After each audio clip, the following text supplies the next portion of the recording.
Marekani imetoa tuhuma nzito dhidi ya Rwanda ikituhumu kwa kuchochea vita na kukwamisha juhudi za amani mashariki mwa Jamhuri ya Kidemokrasia ya Kongo.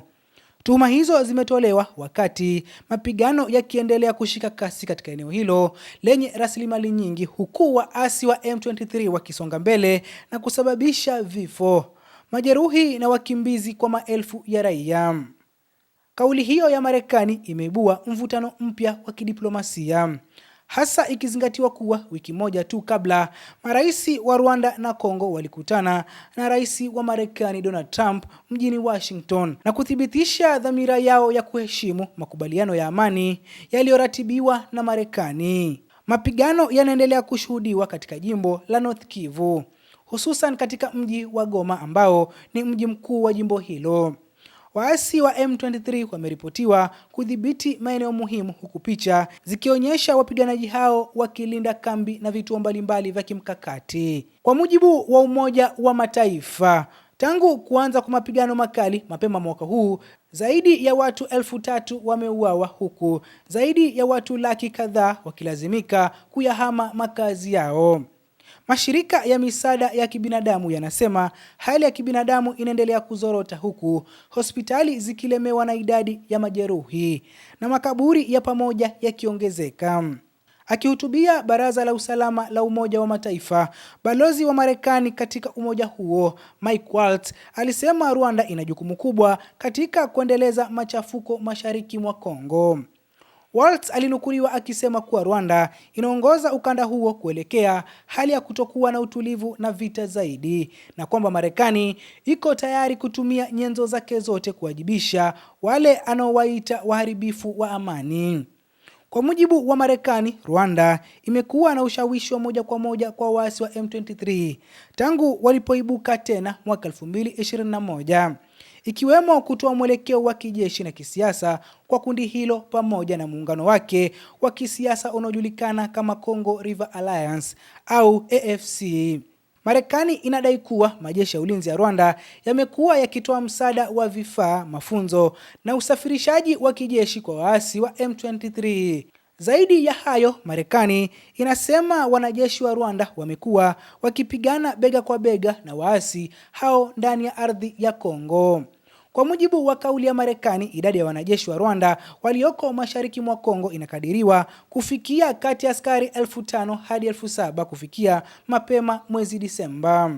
Tuhuma hizi zimekuwa zikikanushwa mara kwa mara na serikali ya Rwanda. Mgogoro huu sasa unatishia kugeuka kuwa wa kikanda baada ya Burundi kutoa onyo kali kupitia mwakilishi wake katika Umoja wa Mataifa.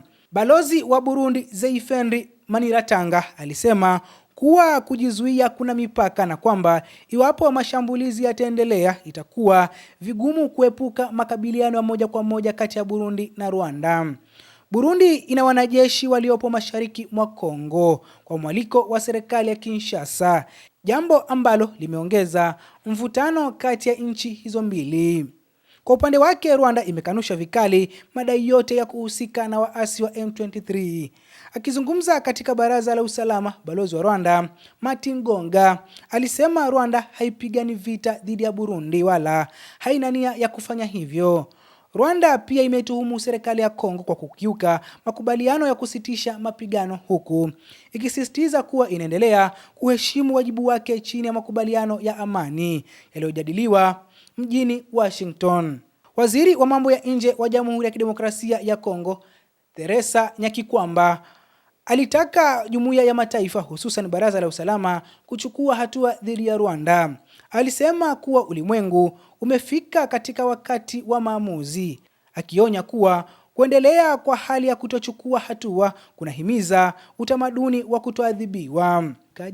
Kwa mujibu wa Kongo, hatua za Rwanda ni ukiukaji wa wazi wa uhuru na mamlaka ya taifa hilo. Waasi wa M23 wanasema wanapigania kulinda haki ya usalama ya jamii ya Watutsi wanaoishi mashariki mwa Kongo.